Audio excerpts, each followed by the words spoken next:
Había algo en el olor que no lo dejaba dormir. No era el incienso del templo que él conocía de memoria, que se había vuelto parte del aire mismo de su vida desde que era niño.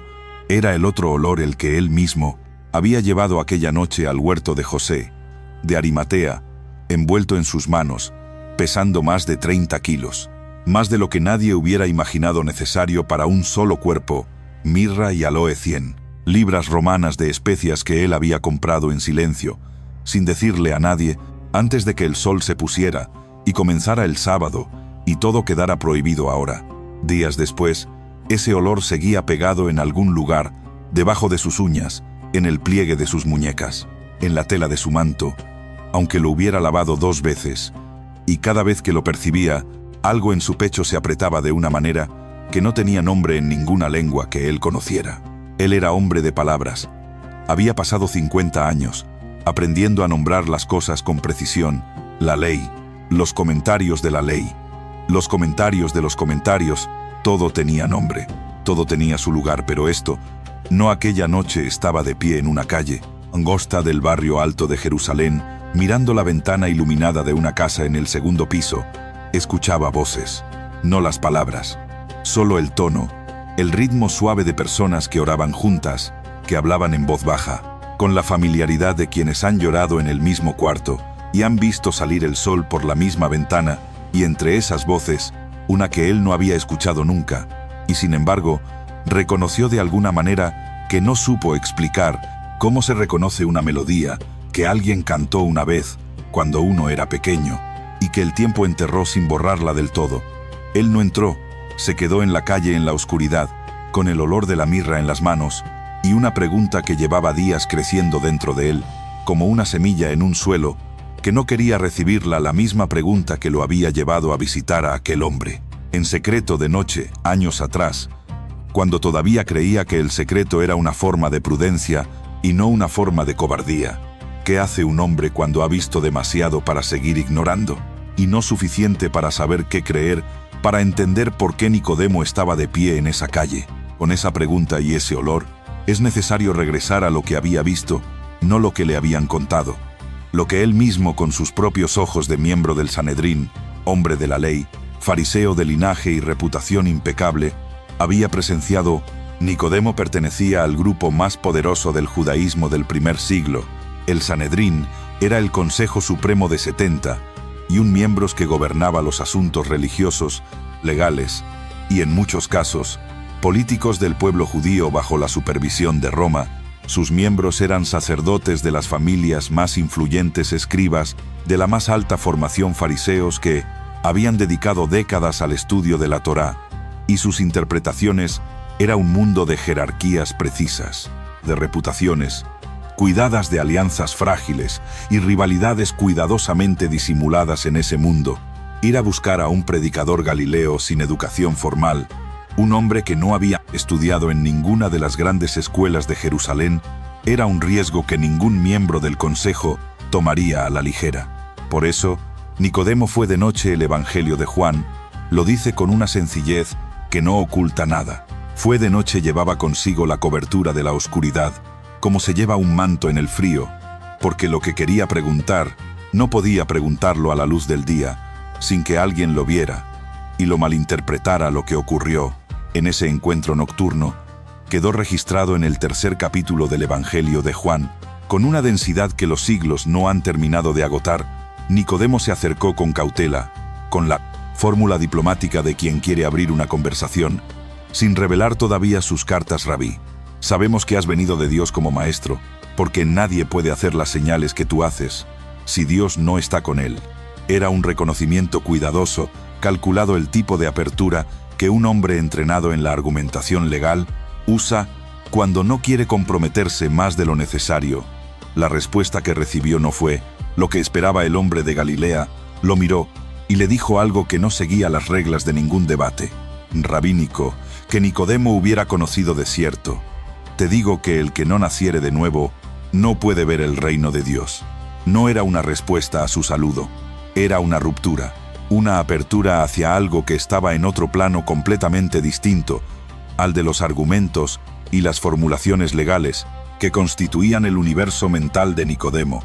Era como si el otro hubiera visto de inmediato, sin preámbulos, sin cortesías, la pregunta real que él llevaba debajo de todas las demás, la que no se atrevía a formular en voz alta, ni siquiera a sí mismo. Nicodemo respondió con la única herramienta que tenía, la lógica: ¿cómo puede un hombre nacer? Siendo viejo, ¿puede acaso entrar por segunda vez en el vientre de su madre y nacer? Era una reducción al absurdo la técnica del debate escolástico, la manera de señalar que una afirmación no tiene sentido literal, pero en el fondo de esa pregunta técnica, si uno la escucha con atención, hay algo distinto, hay algo que suena casi a deseo, como si Nicodemo, detrás del argumentador, estuviera preguntando en serio: ¿es posible empezar de nuevo? La conversación continuó. El hombre habló del viento que sopla donde quiere y nadie sabe de dónde viene ni a dónde va. Habló de lo celestial y lo terrenal. Habló de una serpiente levantada en el desierto por Moisés y de un hijo del hombre que sería levantado del mismo modo. Habló de amor, porque de tal manera amó Dios al mundo, que dio a su Hijo unigénito. Nicodemo escuchó todo esto en la oscuridad, en el silencio de una ciudad que dormía alrededor de ellos, y salió de esa conversación sin poder decirse a sí mismo si había entendido o no había entendido, si había recibido una respuesta o una pregunta más grande que todas las que traía. Lo que sí sabía era que algo se había movido en él esa noche, no suficiente para actuar, no suficiente para cambiar nada, pero suficiente para que el olor de ese encuentro quedara grabado en su memoria. Como quedaría después, el olor de la mirra. Los meses que siguieron fueron extraños para Nicodemo. Hacía su trabajo en el Sanedrín, asistía a las reuniones, escuchaba los debates. El nombre del Galileo aparecía con frecuencia creciente en esas conversaciones, y no de manera favorable. Sus colegas lo discutían con la mezcla de irritación y alarma que produce alguien que no juega con las reglas establecidas. ¿De dónde viene? ¿Quién lo ha formado? ¿Con qué autoridad hace lo que hace? Hubo un momento en que Nicodemo habló, solo una vez, solo una pregunta, cuidadosamente formulada para no revelar nada. ¿Acaso nuestra ley juzga a un hombre sin oírle primero? Y sin saber lo que ha hecho, fue suficiente para que sus colegas lo miraran. De otra manera, también tú eres Galileo.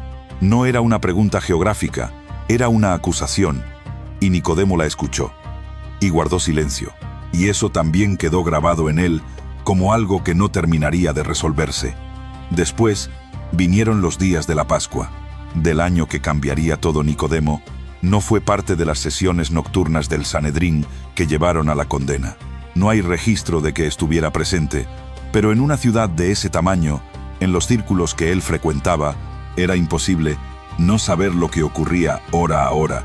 Supo del arresto en el huerto, supo del interrogatorio ante el sumo sacerdote, supo de la entrega a Pilato, del intento del procurador romano de soltarlo de la multitud que pidió a Barrabás.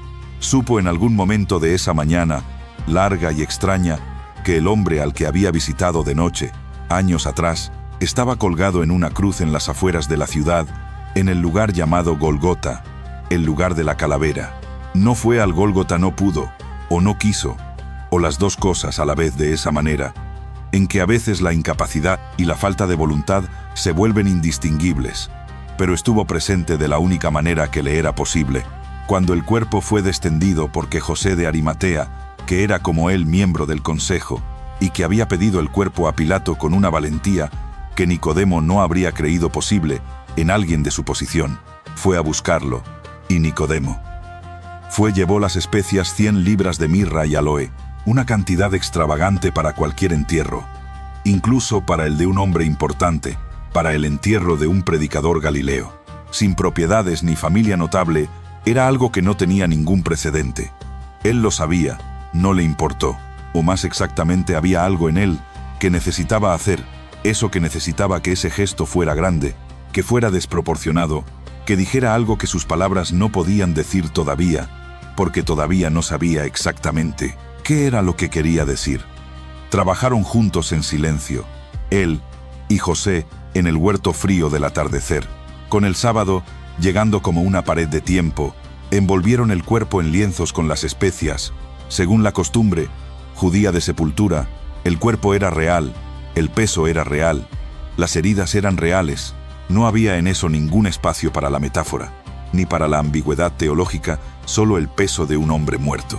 En los brazos de otro hombre, vivo que no sabía qué hacer con lo que sentía, depositaron el cuerpo en el sepulcro nuevo, que José tenía en ese huerto, un sepulcro excavado en la roca, en el que nadie había sido puesto.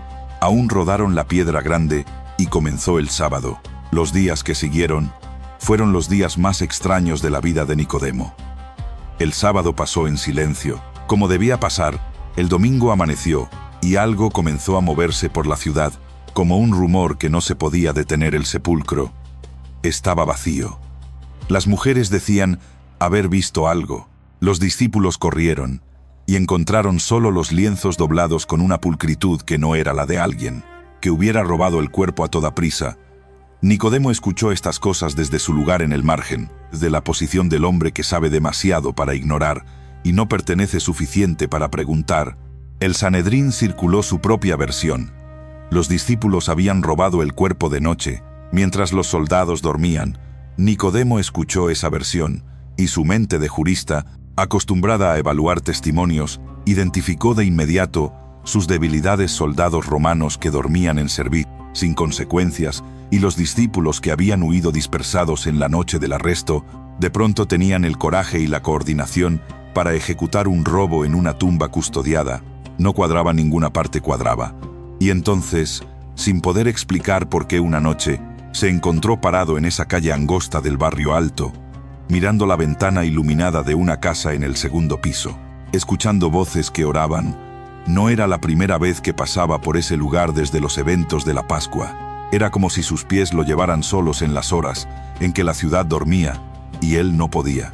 Sabía quiénes estaban allí adentro: los discípulos del Galileo, la pequeña comunidad que se había reunido en ese aposento alto, ese mismo cuarto donde, según los relatos que circulaban, el maestro había compartido su última cena con ellos, y entre ellos estaba ella, la Madre María, de quien Nicodemo había escuchado que el propio Jesús, desde la cruz, en el momento de su agonía, había encargado al discípulo más joven. El gesto lo había perturbado desde que lo supo.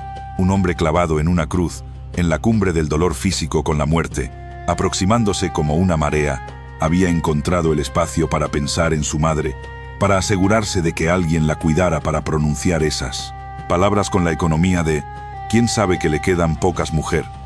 Ahí tienes a tu hijo, ahí tienes a tu madre. Nicodemo había criado hijos, sabía lo que era el amor de padre, la preocupación que no desaparece aunque los hijos crezcan, pero lo que describían los testigos que habían estado al pie de esa cruz excedía lo que él podía organizar en categorías conocidas. Ese hombre en ese momento no estaba pensando en sí mismo. La primera vez que Nicodemo la vio fue por casualidad en el mercado. Una semana después de los sucesos de la Pascua, no la habría reconocido si no hubiera estado con el discípulo joven al que llamaban Juan.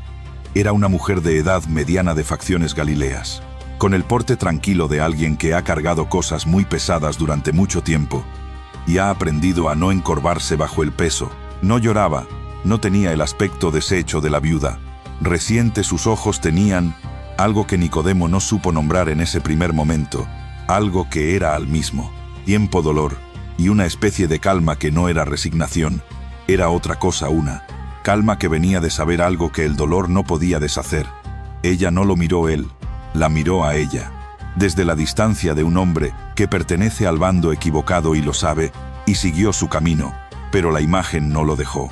Las semanas que siguieron transformaron Jerusalén de maneras que Nicodemo observaba con la mezcla de fascinación y alarma que sentía ante todo lo relacionado con ese asunto.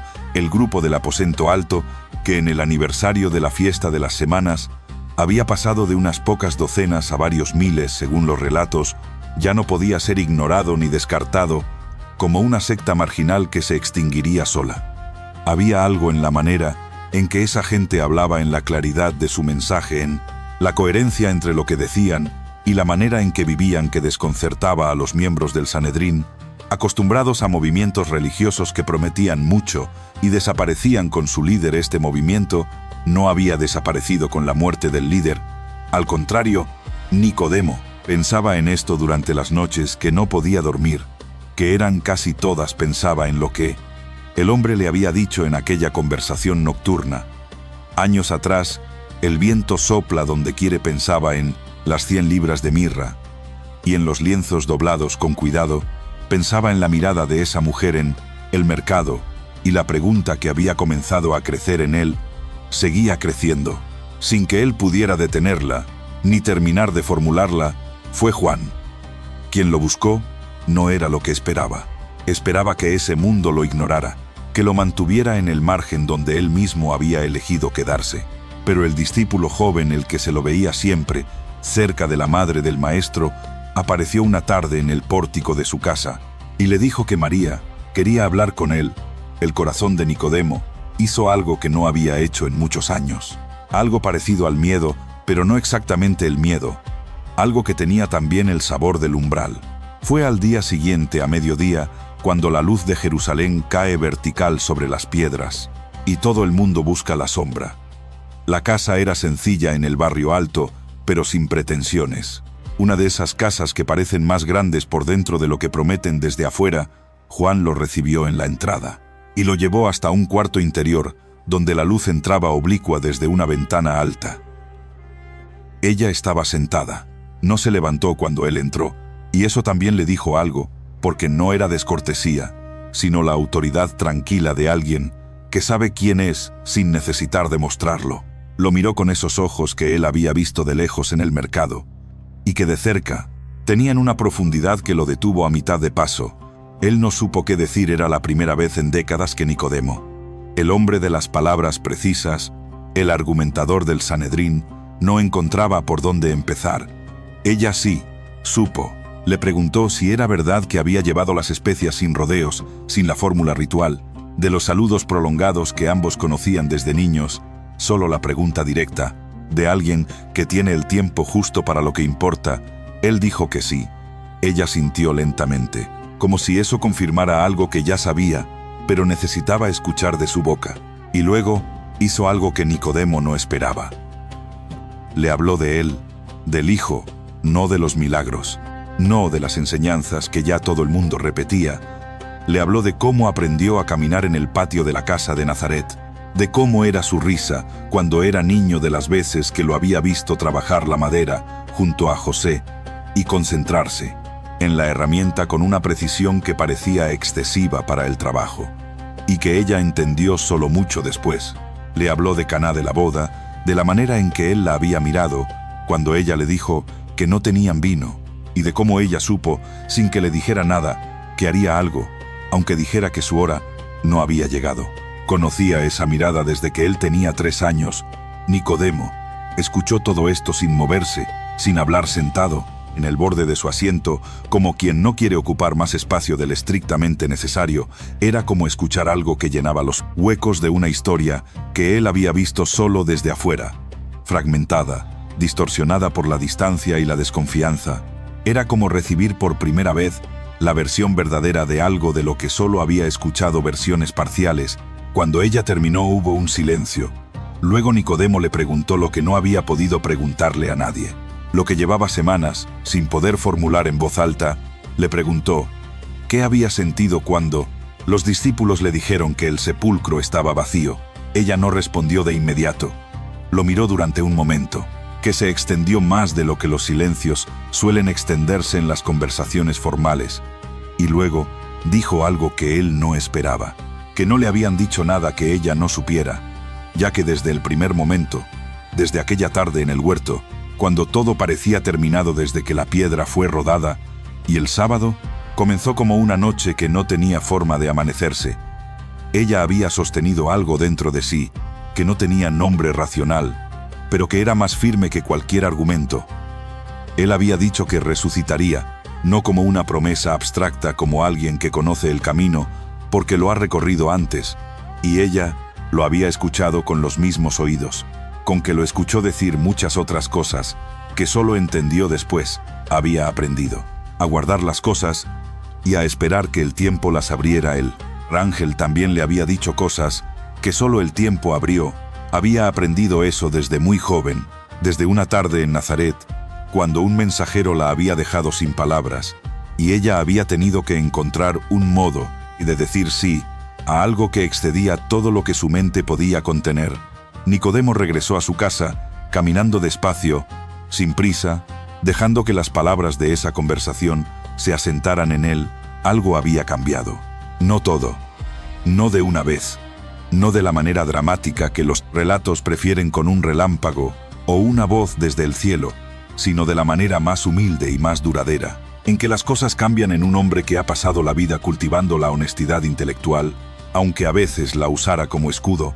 La evidencia se acumulaba, no solo la del sepulcro vacío, no solo la de los cientos que afirmaban haberlo visto vivo, sino la de esa mujer que lo había conocido antes de que naciera y que hablaba de él con la certeza, tranquila, de quien no necesita convencer a nadie, porque lo que sabe no depende de que los demás lo crean.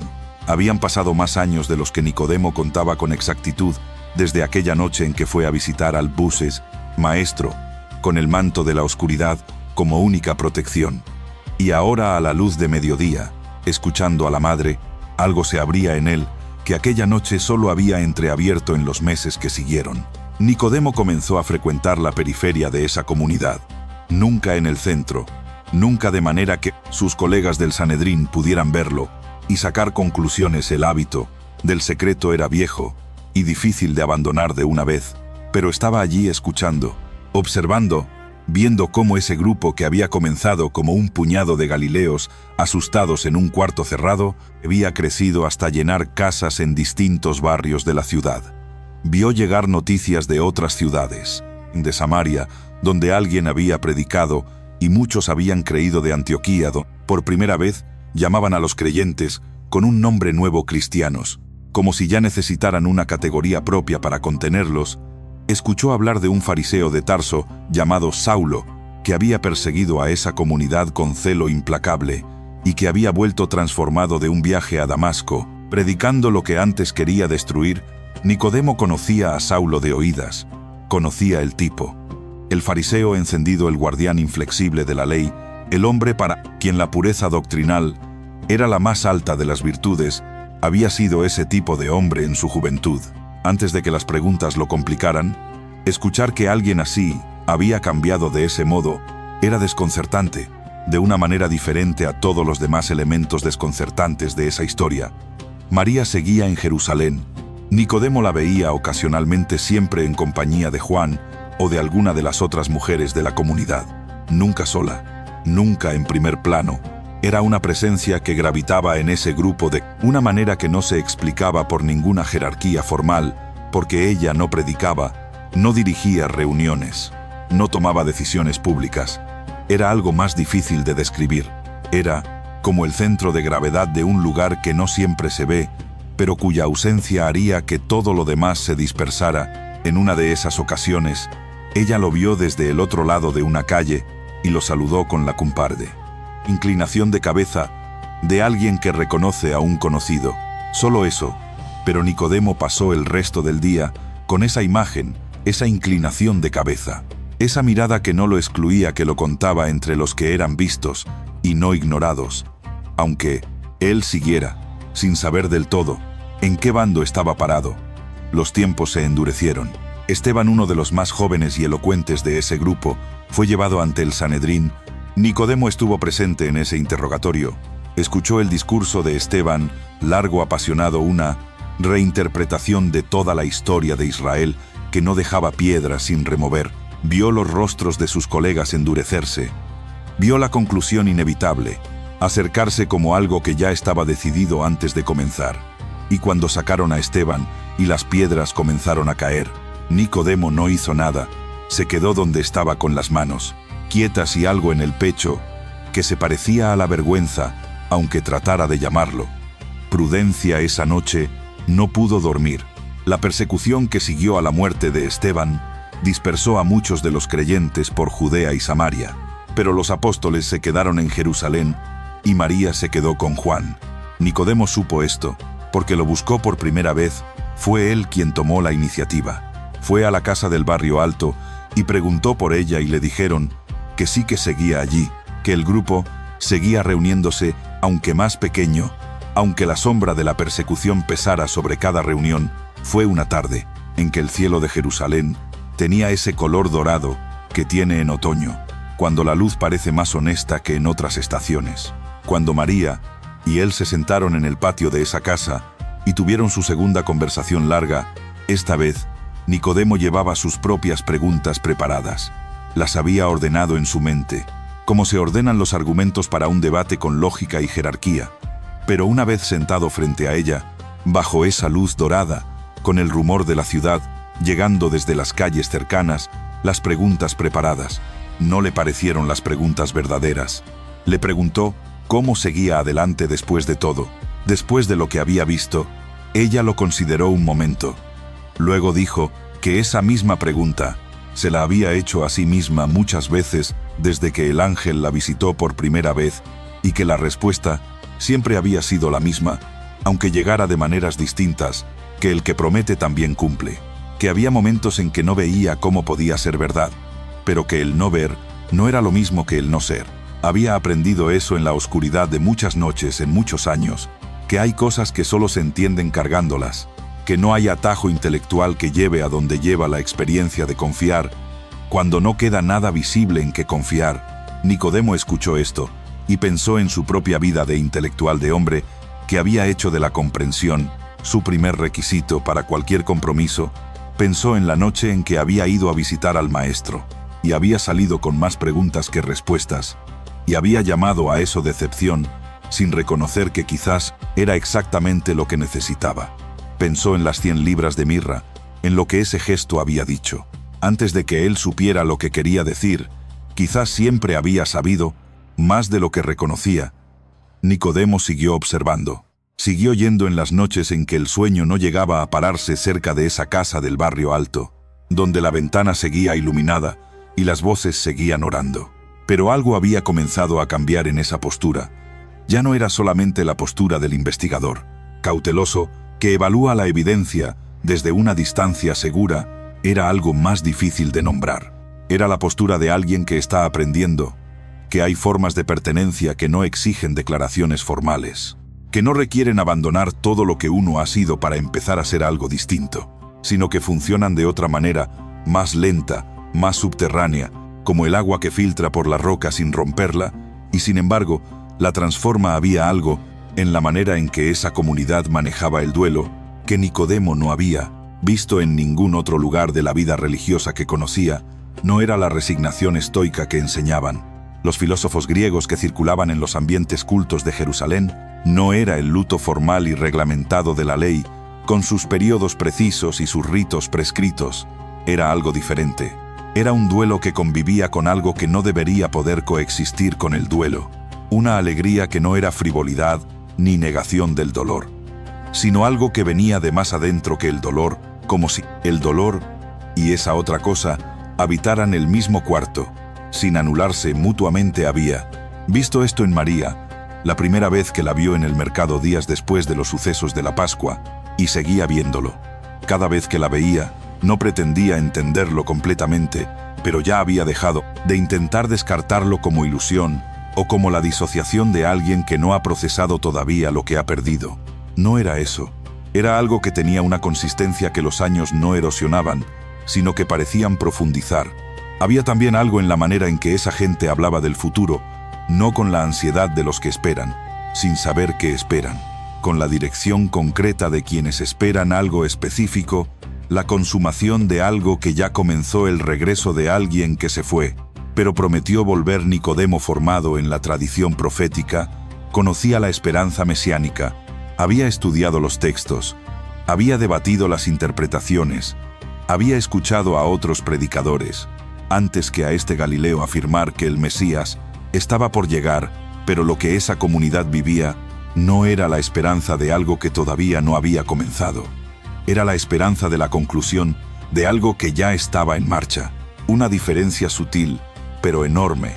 En los años que siguieron, las noticias del mundo que llegaban a Jerusalén eran un mapa del crecimiento de esa comunidad de Antioquía, de Chipre, de las ciudades de Asia Menor, que Nicodemo conocía por el comercio y los viajes de una ciudad en particular, cuyo nombre aparecía con frecuencia creciente en esas conversaciones.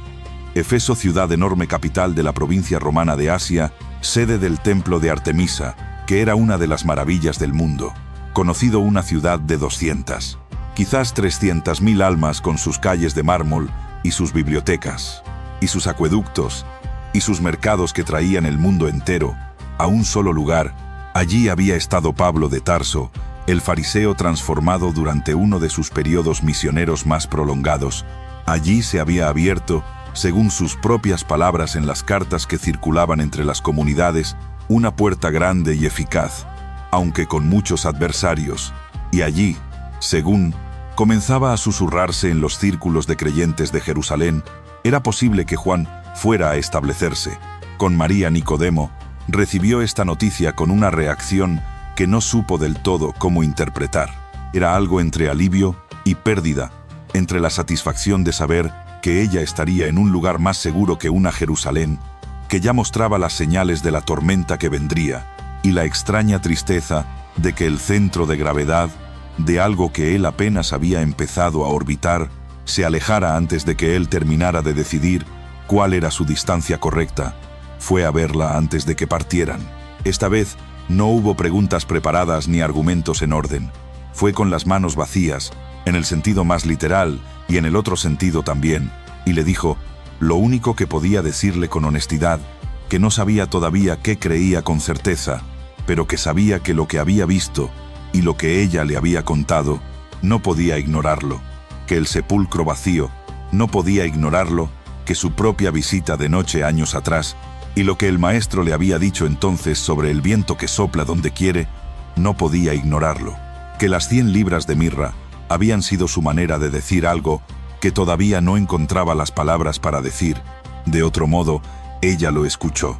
Luego hizo algo que él no había previsto.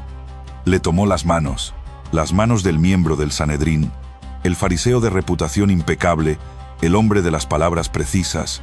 Las tomó con la sencillez de una madre que reconoce a alguien que está en el umbral y sabe que el umbral no se cruza empujando, sino soltando. Le dijo que él ya sabía, que a veces saber y reconocer que se sabe son dos actos distintos que el tiempo separa, que no había prisa en la manera en que Dios espera, que ella misma había necesitado años para entender muchas de las cosas que el ángel le había dicho en aquella tarde de Nazaret, y que guardar las cosas y meditarlas no era debilidad, sino una forma de fidelidad.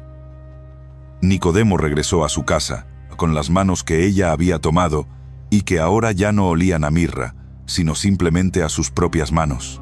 Las manos de un hombre de 60 años, que había pasado la vida buscando la verdad en los libros, y que había encontrado algo que los libros no podían contener del todo, en la mirada de una mujer galilea, que había dicho sí a algo incomprensible cuando tenía 14 años. Y no había dejado de decirlo desde entonces.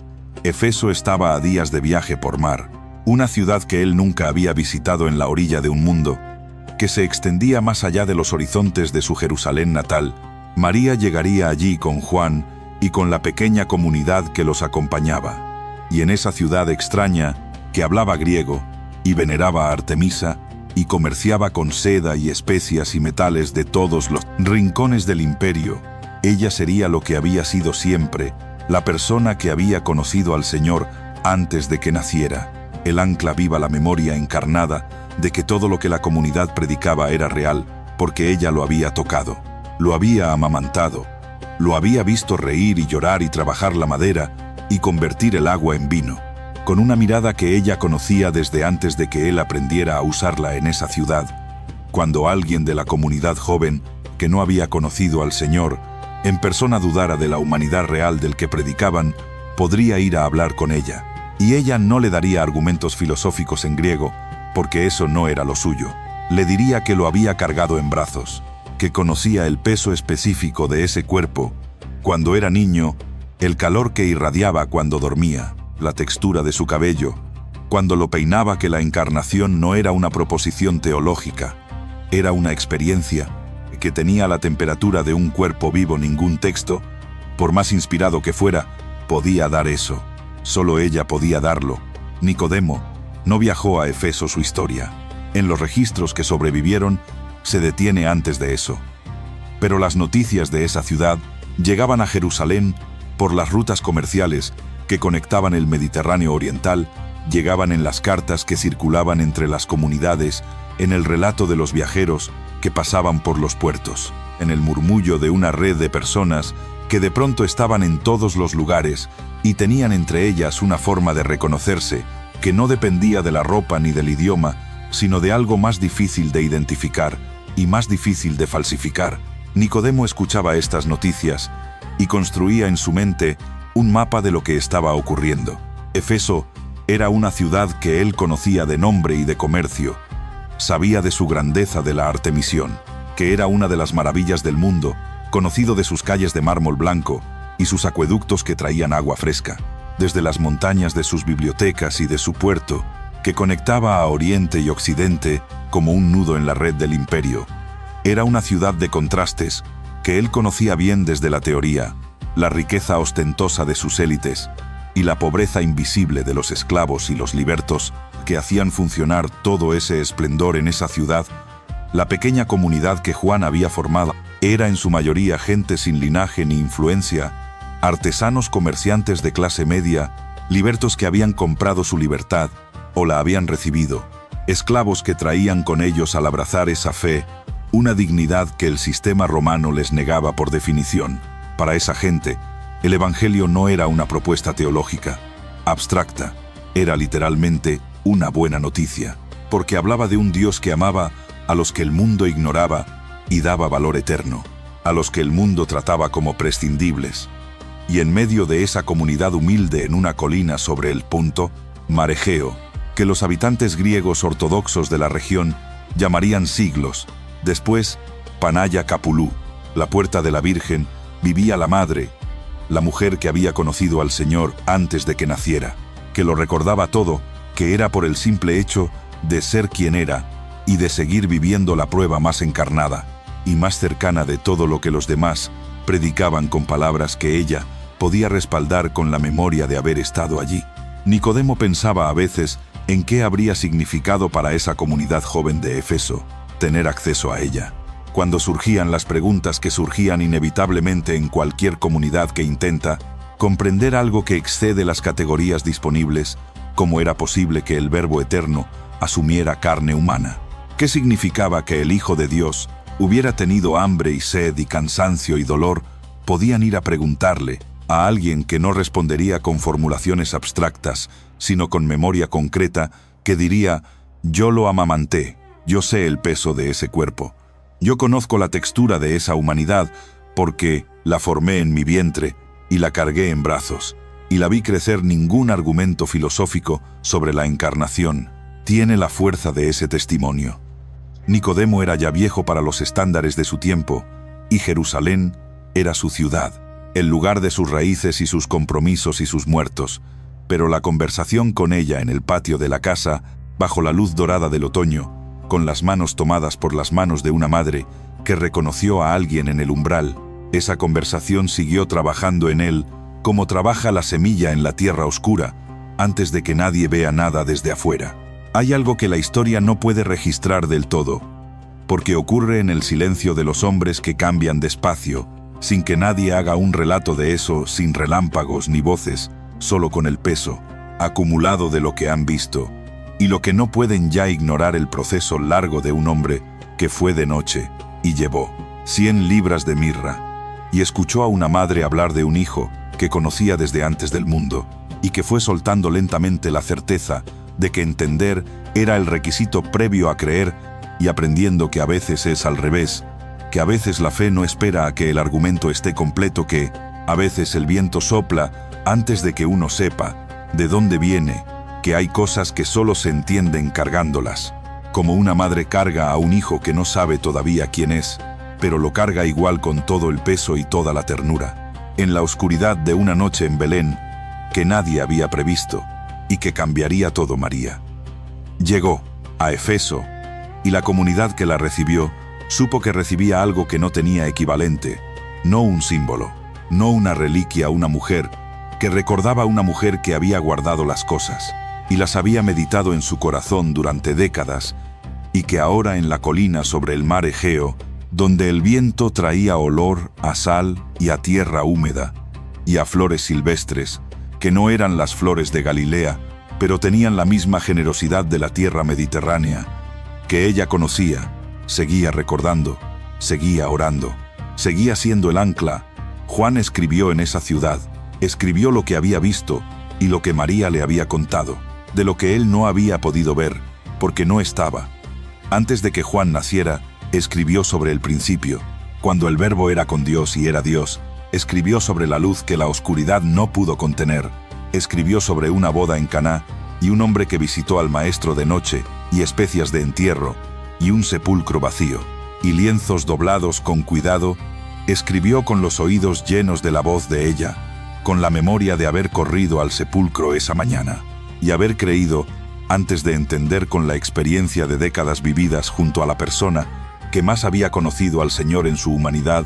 Los años finales de María, en esa colina sobre Efeso, son el silencio más elocuente de la historia cristiana, no porque no hubiera nada que decir, sino porque lo que había era de la clase que el lenguaje solo puede señalar como se señala el sol, sin mirarlo directamente. Una mujer anciana que oraba, que recordaba, que respondía a las preguntas de los jóvenes de la comunidad, con la autoridad de quien no habla de oídas, que era simplemente por seguir existiendo, y seguir siendo quien era la prueba más encarnada y más irrefutable de todo lo que los otros predicaban con palabras. Cuando ella ya no estuvo, la Iglesia entró en otro tiempo, el tiempo de la fe, sin los testigos oculares de la infancia, el tiempo de confiar en el testimonio escrito, en las cartas que circulaban de comunidad, en los evangelios que recogían lo que ella y los otros habían guardado en la memoria.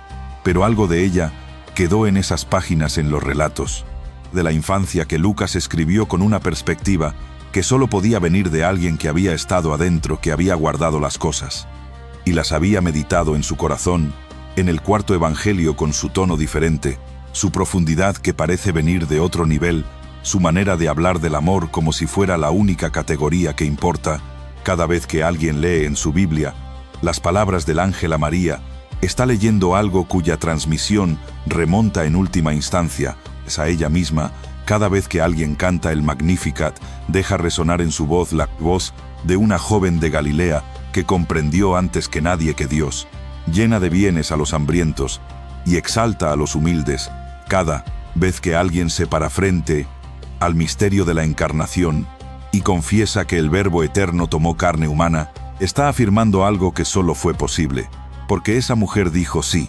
Y quizás también cada vez que alguien llega de noche a una pregunta que no sabe cómo formular todavía, cargando el peso de lo que ha visto, y no puede ignorar, y se queda parado en el umbral, sin terminar de cruzarlo.